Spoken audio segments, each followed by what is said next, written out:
Hello, listeners, and welcome to yet another episode of the Nigeria Football Weekly Podcast. I'm your host, Oloke. Today's episode 171, and of course, we've got another episode to bring you in our hot take series, which we've started running after Nigeria games. So I'll be going through all your comments. Thanks, guys, for leaving hot takes and comments and giving my takes on what your takes have been.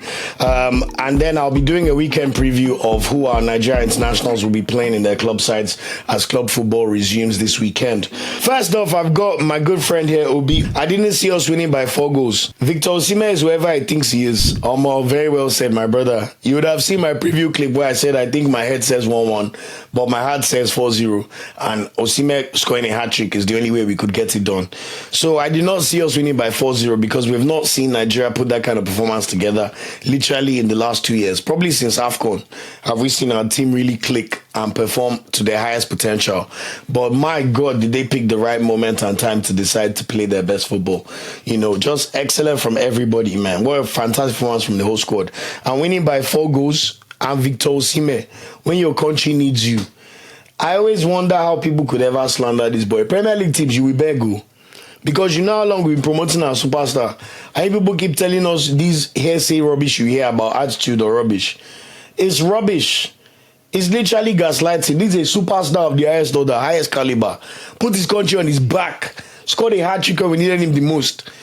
We even spoke to him the day before the match with me and Odumodu. We said 4-0. He said, don't worry. And look at, he backed up his talk. What a superstar. We're so proud of you, and I'm so grateful that I get to watch you as in your prime for playing for the Nigerian national team. And a player like Osimhen, forget all the other players, other countries, Gabon or Cameroon, DR Congo, no offense to you. We need Victor Osimhen in the World Cup, man. Like, wow, what a player. And I'll be honest with you, as long as Osimhen is fit for those games in November, I'm confident because this is a hungry man, a machine, a lion, you know, so fantastic. He's exactly whoever he thinks he is. And he's that guy and he's great. And oh my God, he makes me so proud to be Nigerian. Look, you go and meet anybody in World Cup match, Victor Osimhen and Lookman line up in front of you. I don't care who you are, you're going to feel this force. And it's not as if we don't get good players in other squads. So let's not talk too much. Let's qualify first. Congratulations to that one's there, but we'll come. This is a time for chilled beer and hot eba, not hot takes. Very well said. Let's just say there are no hot takes this time. Everything is good news. So I hope you enjoyed your chilled beer and hot eba because we certainly did on our side, man. We thank God for that. Let's not forget what a beast Calvin Bassey is. You now I take Calvin Bassey, you too sabi. Honestly, man, what a player, what a performer. Ever since he's coming to the national team, he's played 90 minutes. He rarely misses a game. He played every single minute of all our qualifiers over this period. Even in South Africa, where Osimhen did not play and we needed a goal, Bassey rose. Where you see how impeccable he is in the center of defense. Yeah, there are moments where his clearances may be a bit low because, you know, I said something on the live stream. But make no mistake about it, with Calvin Bassey and Benjamin Frederick in the center of our defense, our center-back pairing is sorted for the next 5-6 years, as far as I'm concerned. Bassey is one of the best defenders in the Premier League. I think that's definitely clear. Especially if you go outside of the top 6 or top 4, I would say he's probably up there with almost anybody. You know, I wouldn't Maguire and co, but I like Bassey. I like my chances. Whether it's Bassey, I know. And Frederick, what career you look like you may be on the way to having. There's someone with give or take 20 or less appearances in his career so far for club and country. And look how he's performing already. He's on loan at FCV Denda, but let him come back and then play for Brentford in the Prem next year by God's grace. My hot take is Osimhen is world class because it's very hard to score 3 goals in Africa. I don't think this is a hot take. In fact, I think sometimes, I don't know if it's European bias or just English disrespect. Because when they try and compare Osimhen to some players, Osimhen won a Scudetto for Napoli. I went there, I saw it with my eyes. Like, I've seen, look at Osimhen's record. He's been doing this thing for years. Yes, you can say injury, his body is brittle, yes. But when you look at the goals and the performances and the record, Syria Scudetto, Capo Canary, won Syria, went to Galatasaray, already won the league, won the double, top goal scorer, scored almost 40 goals last season, doing it in the Champions League. Every time he's called upon on a big game, he delivers. Look at what he did to Liverpool the other day. Even AFCON, he's only been to one AFCON tournament. And he was excellent. Yes, he only scored 1 goal, but no Osimhen will not get to that final. He was fantastic. And I don't understand why they keep almost like to play him down. I don't know if it's because he's playing in Turkey.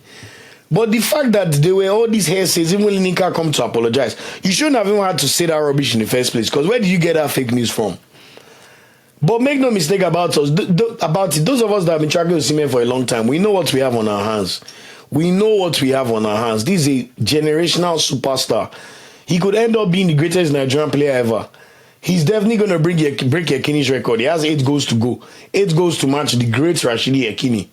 Mind you. And this player will not go to World Cup. It's not good now. It's not good. It's not good. When you even look at the friendlies he has missed, Osimhen have already even hit the record by now. You know. So I agree with you. It's not even a hot take. Osimhen is a world-class striker. And God help Prem teams. If you like, don't go and queue behind him next summer. And go and try and find 100 million euros to pay Galatasaray. Keep sending fake news and saying all this nonsense about brittleness. A player is a player. Apart from Haaland in the Premier League, nobody's better than him. Even Isaac's career to date, it does not measure to Osimhen. Because Isaac has 2 good seasons, scoring 20 plus goals in Prem. Yes, we respect you for the Prem, but what have you done in your career? How many goals have you scored in Champions League? What have you done for your country? Sweden are literally on the verge of missing the World Cup. They played 4 games, they have 1 point. They lost to Kosovo at home a few days ago. Go and look at their group. It's not even hard though. I think it's like Slovakia and Switzerland and yet 1 point. So please, let's be respecting our legends. And the worst part is there are some section of Nigerians that like to play down his exploits. Don't let God strike you with nonsense. Fantastic player. Look how he put us on his back. So thanks for that comment. The amazing performance by the boys. Where was this for the previous 9 games? He then goes on to say, happy with the results, but was confused when Nwabali kept wasting time. He probably took the advice to calm down too seriously. On that wasting time, we felt the same thing as well when Nwabali was wasting time early on. But he learnt. You remember his stoppage time after Onyeka scored. He then properly lied down and held the ball. So that was good for us to see. Amazing performance as well. Honestly, where was it in the previous 9 games? Look, we can dissect and do another deep dive on Nigeria's World Cup series, but remember, 2 of these games were played in November under Pesero when he was struggling. This even before Pesero figured things out for AFCON. And then in typical Nigeria chop and change move, after Pesero left, you had Eguavon coming and then Finidi was hired for some reason. And honestly, he just really took things to shit. Like, how can in Finidi just 1 window as Nigeria manager, he managed to piss off our best player because he could not do a normal press conference and just explain the reason for Osimhen's absence, which is why I talk about this standards thing. People think I'm just talking anyhow. In that same qualifier window, he managed to draw against South Africa 1-1. Mind you, we had to equalize in Uyo. And then went to Benin Republic. This same Benin, we trashed 4-0 2 days ago. They beat us 2-1. Go and look at the goals we conceded. Go and look at it. And tell me if you need the judge, he almost has some things to pay for. Because the fact we are doing all these playoffs, him and Pesero must take equal blame. So that's part of the reasons for this whole predicament. But at least shout out to Eric Chelle since he's coming to the fold and what he's been able to do for the national team. So long may continue. NFF, you are very lucky. God save you, get superstar player. Gusau, I saw you jumping on Basi. Go and fix our football, you lazy man. Incompetent man. They will now come and be giving him a FIFA post. You're not doing anything for your country, but you want to be jumping on players. Where is the training facility? Where are the standard multimedia rooms when we're doing press conferences? Where is the good pitch? Where's our own Clairefontaine? Where's our own Mohamed IV complex? Do Morocco have 2 heads? Morocco just qualified for the under-20 final. Yesterday they beat France. Do you think there's any Moroccan dual national now that will hesitate to play for Morocco? In fact, nobody Morocco go beg them. They beg Morocco, say, please, we're ready to commit early. And Nigeria, look at where we're at now. Thank God for Osimhen, and we'll still get there by God's grace. But Gusau, whoever is evaluating you, you are a failure. I have to be honest. Shay, you earlier told you that Lookman unavailability will be a blessing. See as Chukwueze turned up. Okay, I know what I was trying to say there. Well, we all thought it anyway because it meant Simon will play on the left wing and Chukwueze will come in and play on the right wing. And it worked exactly perfectly. Chukwueze literally got 2 assists in the first half, both from the right wing. And even the final goal that Nigeria scored from Onyeka, guess what? Muzi Simon played a fantastic cross. for a change from the left wing. So it worked out in our favor. So really, really good to see, and glad to see that the team just performed as we expected. Also a very solid performance by Benjamin Frederick. I hope he can build on this performance and become the heart of Super Eagles defense. It has to be said, man. This is a player that literally made his debut in the summer. So when you look at how many games he has played, he played the 2 Unity Cup games, or he only even played one Unity Cup game. I'm not even sure if he played against Russia. So his debut was against Jamaica. I'm not sure if he played against Russia. Then he played the 2 World Cup games in September. Give or take, he has 5 or 6 caps. And my God, he's been excellent in all games. Like, this is a fantastic player. As I said, he's on loan in Belgium. He's only played 5 games in the league so far. But for someone with this level of inexperience to come in and look so assured, it's just fantastic to see. Sometimes players just come in and they just adapt to top-level football straight away. But it's even much harder for defenders and goalkeepers. Think about how often you see an attacker that is young come in and just slot in straight away. But the pressure of being a defender, and what I even love about Frederick is he's naturally a centre-back, but he played right back in these last 2 games. And he was not beaten by his man once. He delivered everything you would expect of a defender. Good in possession, strong in the tackle, good interceptions when necessary, not being beaten one-on-one by your winger. He was not beaten anytime. Just an assured display. And this boy is out. 20 years old. He literally was born in 2005. That means he has no memory of them. Mikel Obi playing that final against Messi. That's how young he is. Just fantastic to see, man. And honestly, I'm so grateful for him. In fact, someone like him makes it so easy to ignore them at Darabayo that will come and be doing PR for Nigeria. Watch at Darabayo. If we now become CAF representative in November, he will now come and declare next year that he's ready to play for Nigeria at 28. He should get out of our sight, I beg. But shout out to you, Frederick, man. Amazing. But wait, I heard that Benin trained 40 days and 40 nights. That's hilarious. I heard that joke as well. Thanks for your comments. At Kaona Kome, my guy, thanks so much for joining the preview episode before South Africa as well. He said, I wouldn't be mad if Lookman starts from the bench against Gabon. Moses Simon has been just as, if not more effective in the last few games. And it means Chukwueze, an actual right winger, starts too. I agree with the take. I understand it. I think Chukwueze has definitely made sure he will start the next game in Gabon. I don't think Olakule Olusegun did enough to, really throw down a gauntlet to even remain in the team. I think as long as Nathan Tella is fit, Nathan Tella will probably come into the side as the backup right winger, but Chukwueze really did fantastic work. On the right wing, I think Lookman and Simon have always been the main left wingers for the national team, but we have to make a decision. Simon got 2 assists and we thank him for it. One was from a free kick, let's be honest, so we thank him. But we also know in the match, Simon had frustrating moments. He had a shot he should have scored.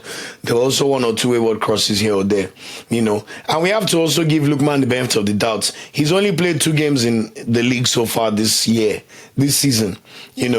There's a world where by November he would have played more games and be feeling a lot more assured and match fit, and his match sharpness should be back. And someone like him having to watch that game from the stands, I'm glad Osimhen even posted about Lookman and gave him praise for being with the team and what he did to help the team win, even though he did not play. So there's a world where I even think, look, maybe we'll start with Simon, we'll see you. But let's just say I believe, my brother, the Lookman we'll see in November is not the Lookman we would have seen struggle against Lesotho. That match sharpness. We'll be watching his Atalanta games very keenly to see how he performs. He still needs to score his first goal of the season for club and country. So I'm sure once that comes and he can relax. Because you see, Lookman is a player that plays too hard sometimes. Like he wants it to happen too much. But when he can be in that free state flow where he's not overthinking and just playing his ball like he did for Atalanta last year and the year before, I think that's where we could see him really flourish. So hopefully he can put behind his issues with Atalanta, keep playing football between now and AFCON. Maybe he may even get a move post AFCON in January, who knows. If not, we go again, keep our head down, have a good World Cup, and you get your move eventually. So watch this space because he'll have just 1 year left on his contract next summer. But let's see. I'm not mad if Simon starts based on what we saw, but I think at the end of the day, Africa Footballer of the Year for a reason in Lookman. So let's see. You hoped but didn't believe we could make it. Let's all try to support our team even when it's difficult to do so. Keep up the good work. I mean, look, it's easy for people to comment when you're not here watching every single Nigeria match and doing live streams and doing previews and doing reviews and watching every player play every week and coming online to give content. The truth of the matter is, based on what Nigeria had shown us, especially against Lesotho, how can you be confident we'd have won 4-0? We have not seen this performance literally in years. Years. Like literally years. Yes, it's Benin and we should be beating them. But we even lost to them. So it's not that case. I always still had hope. But obviously, for a prediction, I gave my head and my heart. I don't know why people are ignoring the fact that I said 4-0. And I said Osimhen will score a trick safe. Do you not see that part of the video? So anyway, but you're right. We should keep believing no matter what for Nigeria. And going forward, even if it's delusion, I believe Nigeria can win the World Cup. So let's go. Thanks for the kind words on the good work. That's very, very much appreciated. The playoff is a blessing in disguise for Nigeria. They will bond in adversity. By the time they get to the World Cup, they would have had a lot of critical matches to fine-tune the team. If they make it to the World Cup, they will do really well in the tournament. Fantastic comment, and I totally agree. It's basically what I've been talking about earlier in the episode when I was saying we're going to play competitive games. The team are going to have more time together to form chemistry and bonds. You know, you have playoff games in November. You have AFCON in December. You have another playoff game in March. There are some teams that from now that playoffs has finished and they've qualified for the World Cup, apart from AFCON, if you're African teams, you're not playing any competitive games till June again. If you're even a non-African team, like the teams like Australia and could already qualify for the World Cup, you literally have no competitive games to play between now and the World Cup. Just friendly games. Friendly games in November, friendly games in March, and then maybe 1 or 2 friendlies before June.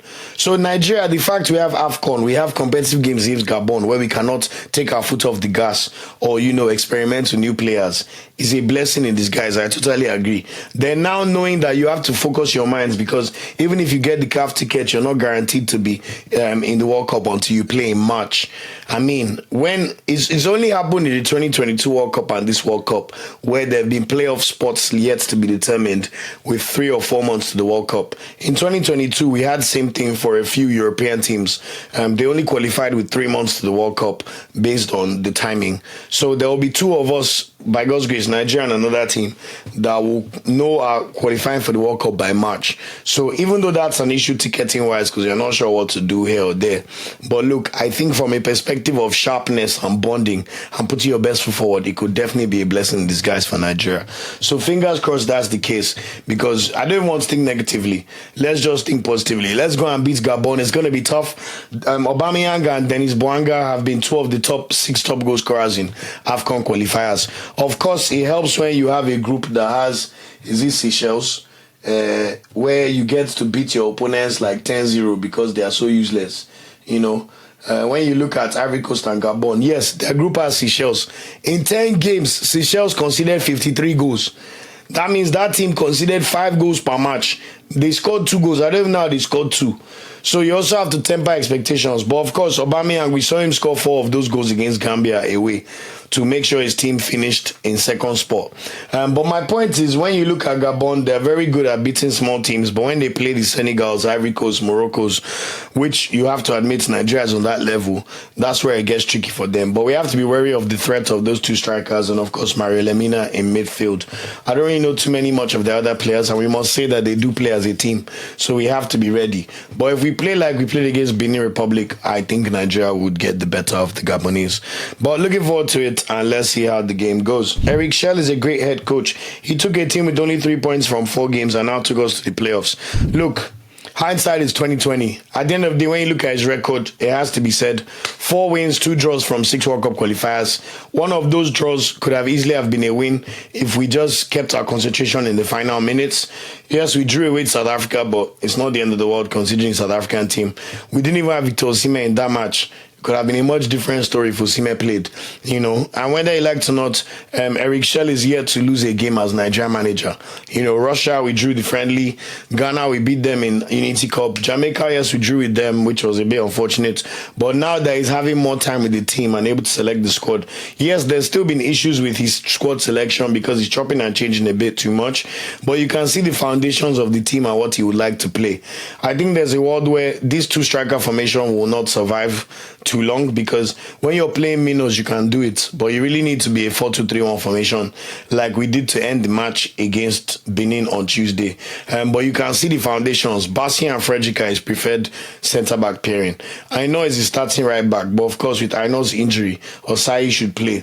Zedu has come in and started, which I was happy to see. Keep Zedu, keep Oyemachi. If Agu is injured, he needs to fight his way into left back.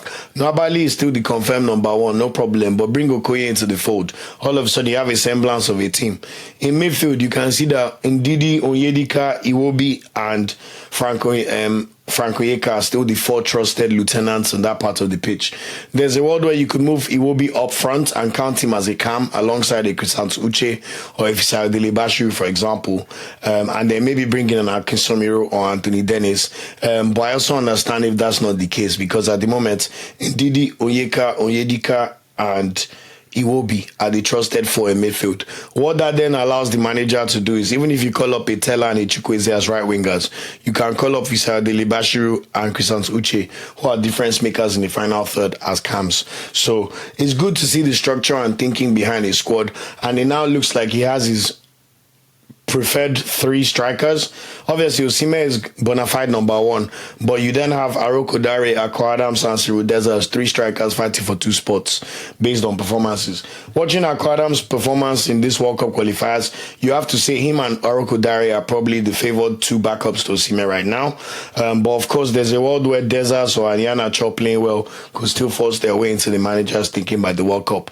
I think especially Aniana Cho, because of his experience, if he keeps playing well for Celtic and they do well in Europa League, he may be brought back into the fold.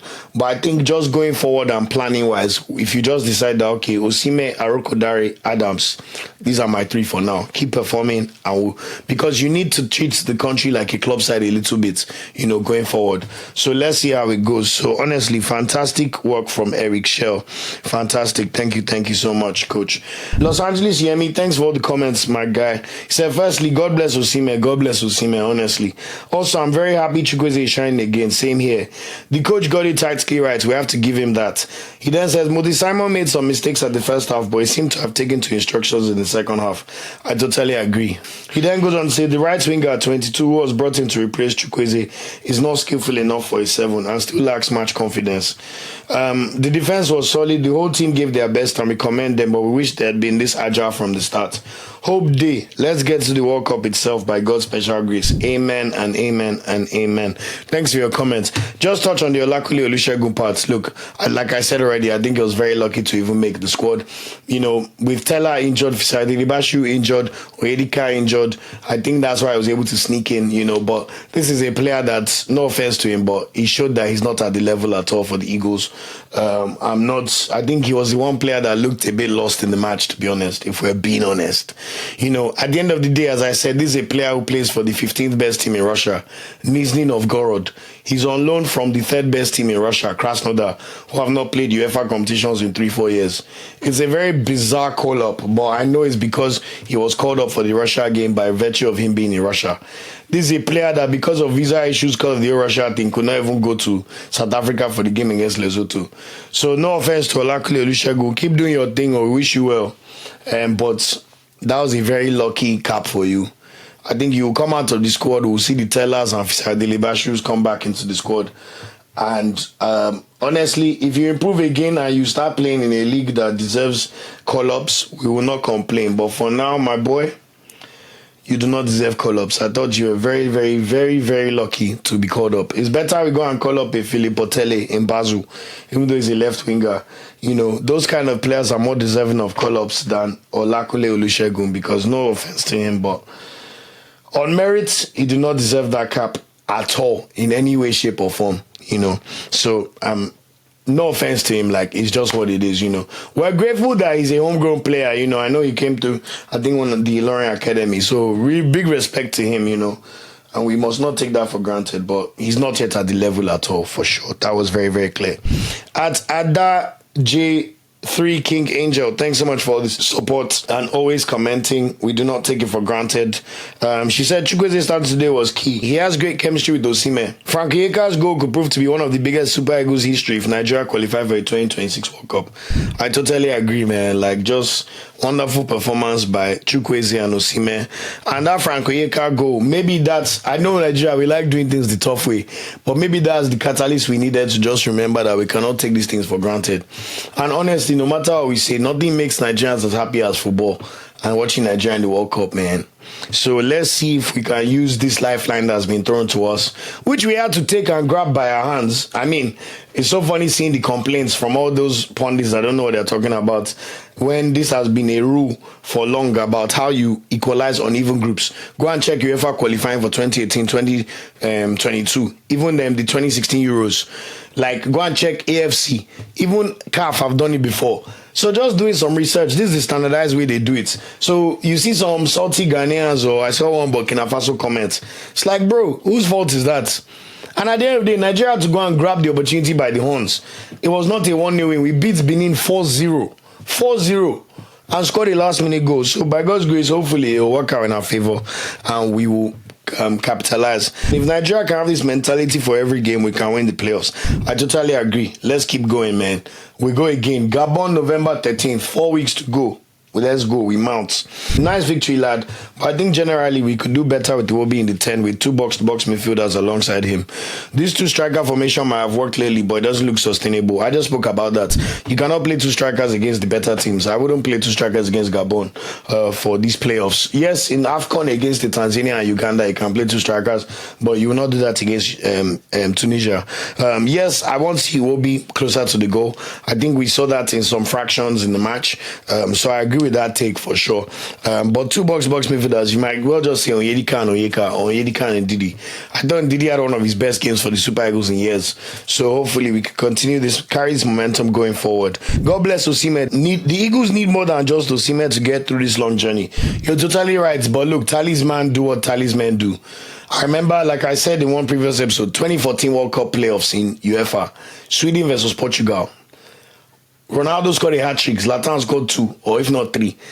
Talismen have to step up for countries. It's just the way things go. Yes, the team must perform together, but your big superstars always show up. Even this CAF World Cup qualifiers, go and check the top goal scorer, Mohamed Salah. Do you get? Like, if you look at the names of the players that have scored the most goals, even in qualifying for this tournament, it's still the same result in any country you look at. Mohamed Salah, 9 goals. Algeria have a striker, Mohamed Amoura, 10 goals. He's the number 9.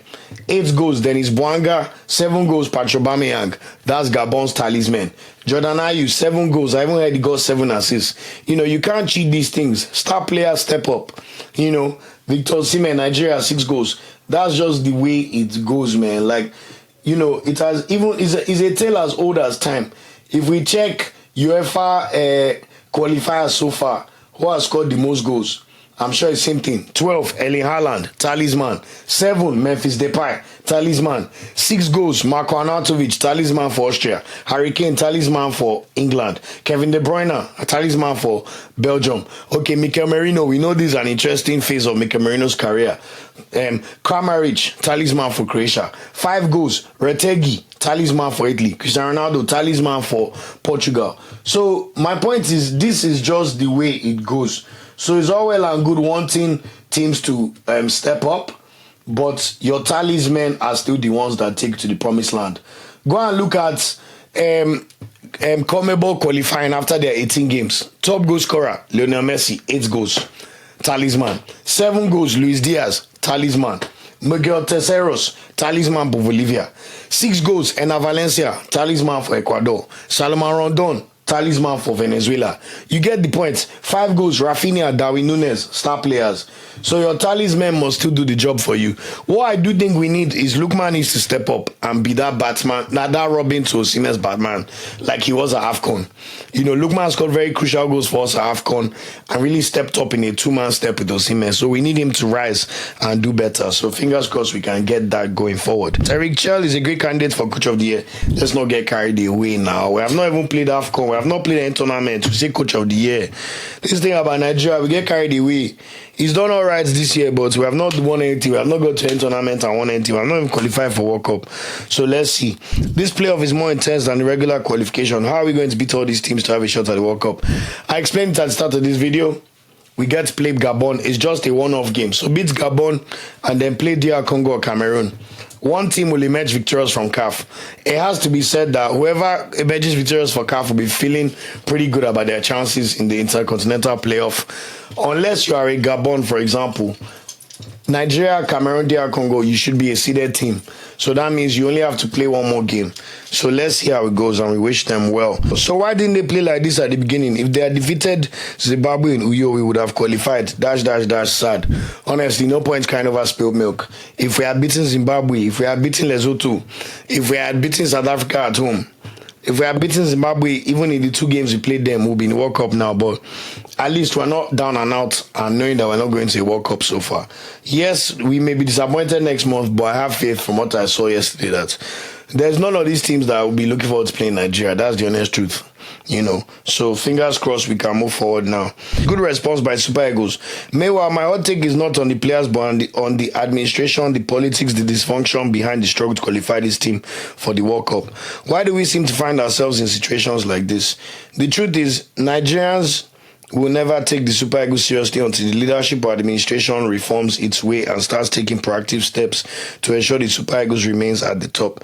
Yes, we are celebrating because there is hope to qualify, but that doesn't change the fact that our roots are getting rotten and that it needs immediate attention as it cannot hold for much longer. Thank you so much for such a great and measured take. I totally agree.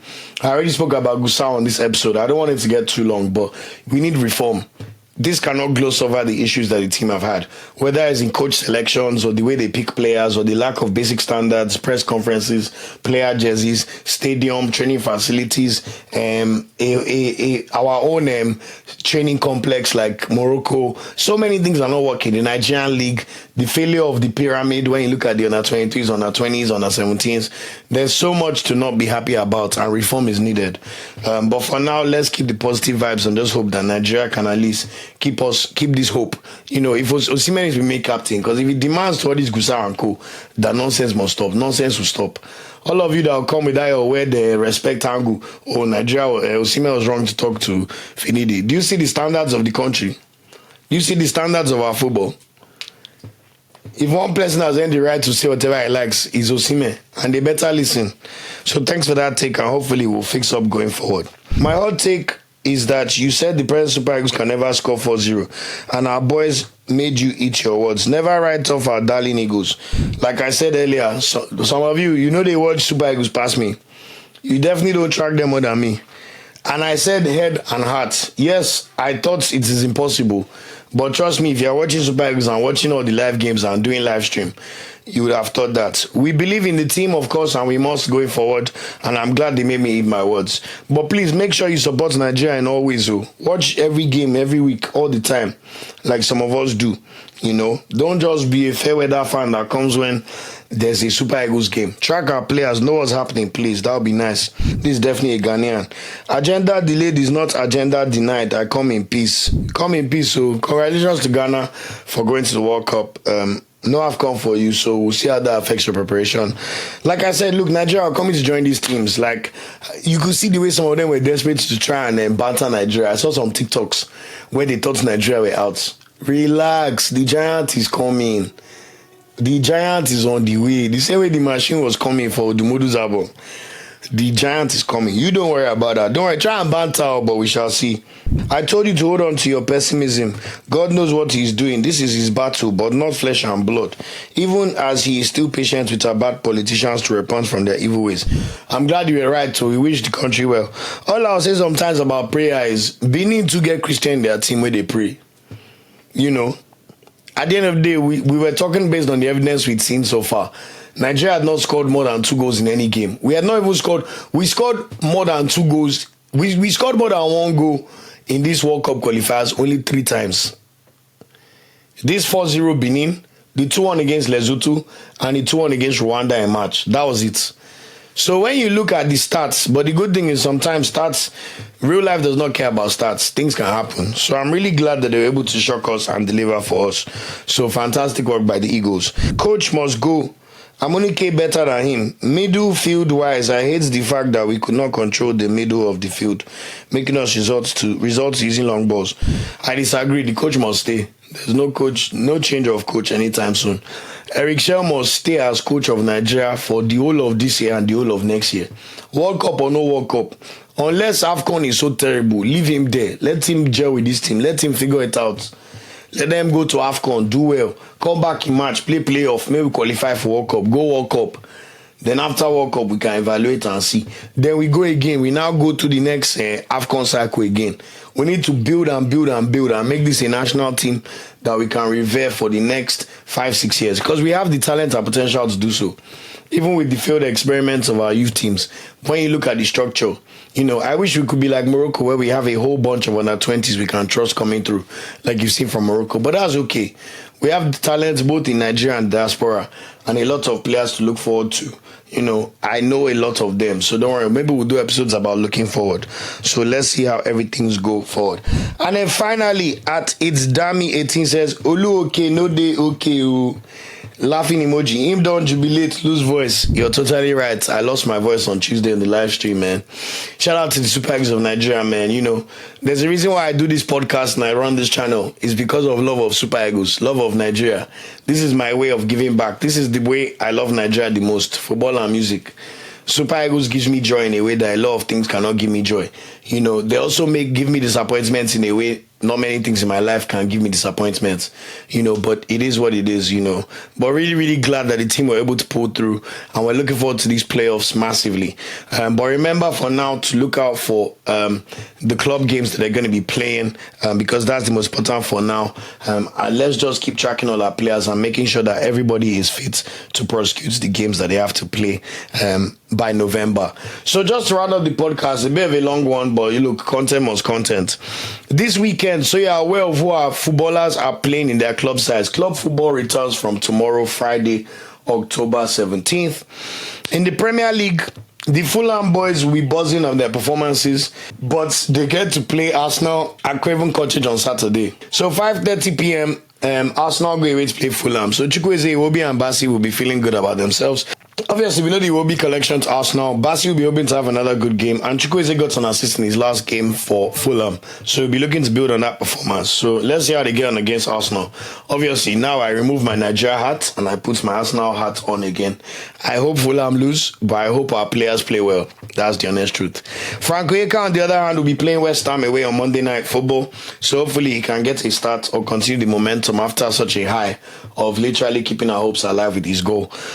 Crystal Palace, Uche plays Bournemouth at home on Saturday. Let's see if he can finally get some minutes. It's unlikely, but let's see. He needs to start playing at some point. Cholora Kodari's Wolves go away to Sunderland on Saturday, 3 p.m. That is a big, big match, and they cannot afford to lose that match, to be honest. Other games not involving Nigerian footballers. The early kickoff on Saturday is Nottingham Forest against Chelsea at the City Ground. So that should be a good game. Apart from that, 3 p.m. games, we also have Burnley hosting Leeds United, Crystal Palace hosting Bournemouth, I already mentioned, and Brighton hosting Newcastle at the Amex Stadium. Also, Man City host Everton at the City Stadium. So obviously Jack Grealish is not eligible for that game. Then Arsenal play Fulham away in the 5:30 p.m. kickoff, and then on Sunday we've got Tottenham playing Aston Villa at the Tottenham Stadium at 2 p.m. and then Liverpool versus Manchester United, the big one for this weekend, at 4:30 on Sunday. And then on Monday, West Ham hosts Brentford at 8 p.m.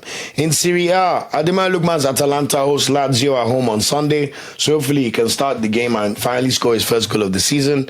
Ebenezer Akinsomiro's Pisa will be at home against Verona. Gift Urban's Verona will be playing Pizza, so we'll see Gift Urban start that game as well. Fisar Delibashiru is currently injured, but we'll be tracking to see when he's back fit. Maduka Okoye's suspension ends after this weekend, so he'll be back playing for Udinese next week. Really happy about that because Murabali needs the competition as well. In La Liga, Aquadam's Sevilla play Mallorca, so he'll be looking to build on the great international window he had, and his last week at Sevilla was amazing as well, where he scored 2 goals, including one against Barcelona. So long may that continue, and hopefully he can get on the score sheet against Mallorca on Saturday.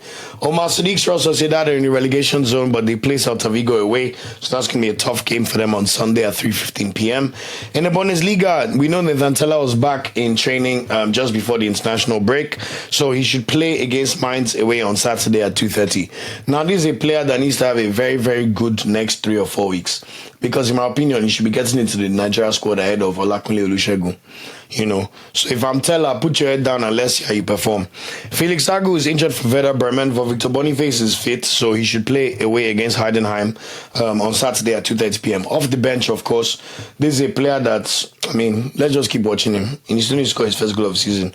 But right now, he's firmly out of the Super Eagles picture, rightfully so. But he should have been the natural backup to Osimhen, so it's just a shame where we are right now. Apart from him, Kevin Agboguma's Hoffenheim play against St. Pauli away on Sunday, 4:30 p.m. And then Jordan Torunariga could be returning soon for Hamburg. Let's see if he makes the squad when they play Leipzig away on Saturday at 2:30. In League One, Terry Murphy's Nice play at home against Lyon on Saturday. Hopefully he starts the game. Moses Simon's Paris FC in 8th place are playing Hamza Ojediron's Lens away on Sunday. So that should be an interesting game. Shout out to Hamza Ojediron, by the way. Hopefully we can do some work together soon. So let's see how Hamza Ojediron's Lens, who are currently 6th in League One, play against Moses Simon's team. Chidozie Awaziam should also start for Nantes in their game at home against Lille on Sunday, 7:45 p.m. And George Lenikena's Monaco will be playing away against Angers on Saturday. In the Portuguese league, Zedu Sanusi's Porto are away against Selo Ricense. Away. Ricense must be a newly promoted team. So let's see if Sanusi can start that game. In Belgium, we know Yedika is out with a hamstring injury. Hopefully he'll be back before the November games. But for Genk Sirassor, they play away against Cercle Bruges on Sunday. As for Benjamin Frederick, our sensation, his Denver team will be playing KV Mechelen at home on Sunday. So look out for that game. In Turkey, our superstar Victor Osimhen will be in action against Istanbul Basaksehir away on Saturday, 6 p.m. Tune into that game on ESPN if you're in Nigeria. As for Wilfred Ndidi's Besiktas team, currently in 6th, will be playing Gen Srebriligi at home on Saturday. That's the team that Etebo has signed for. It's so hard to pronounce. It's on Saturday at 3 p.m. Trabzonspor currently 2nd, so Polonuachu's team will be playing Rizespor away on Saturday. And then Anthony Dennis Gotsepe, currently 3rd, will be playing Alanyaspor away on Sunday. So we should be tracking all those players and wishing them all the best. In the Czech League, Igor Ugbo should be returning soon. Next up for David Moses and Igor Ugbo, their team play FC Zlin at home on Saturday. Let's see if Igor Ugbo can make the squad for that game. And then Rafael Durosimi's Victoria Pilsen go away to play Bohemians 1905. And then Emmanuel Uchena of Sparta Prague will be playing away against Slovako away on Sunday. In the Greek League, Bruno Yemachi, we're hoping he can get some minutes away against AE Larissa. He's not played for them in a while. And Cyril Des, on the other hand, for Panathinaikos, we're not sure if he's fit yet, but let's see if he plays against Aris Thessaloniki away on Sunday, 5:30 p.m. And then finally, in the Scottish League, Kelechi Iheanacho's Celtic will be in action against Dundee FC away on Sunday, 12 p.m. So hopefully he can continue the good form. So that's it for this episode of the podcast. A bit of a long one, but I wanted to make sure I did all the hot takes, and I wanted to just do a weekend preview of the games to play alongside this episode, because let's be honest, who's going to watch just weekend preview of what our players are going to play this weekend? So thanks for listening to me. Like I said, we've just reached 6,000 subscribers. I appreciate everybody. Thanks so much for all the love and for watching everything. We do not take it for granted. We're Nigeria Football Weekly on all social media channels, including Twitter, and on Twitter we're at NFW Pod. I'll see you on the next episode of the podcast, which we recorded on Monday, going through how our players performed over the weekend. What an international break. What an international window. I'm glad to say that at the end of it, Nigeria is still alive. We're not complaining. We're not lamenting. We're not sad. The dream is not over. So we go again in November against Gabon. And of course, we'll do the usual preview, review, and live streams. Really, really look forward to it. But for now, enjoy how our players perform for their club sides. We wish them well. Make sure everybody that's injured can get back to full fitness and playing well again for their club. And we shall see Gabon on the 13th of November. Take care until the next episode, and thank you so much for all the love. I do not take it for granted, and I'll see you on the next episode of the podcast. Take care and peace out. Thanks for watching this video. Please like, share, subscribe, and click the bell to get a notification whenever we drop a video. You can also find our social media channels listed below. And of course, up Super Eagles and Nigeriano the Ever Carry Last.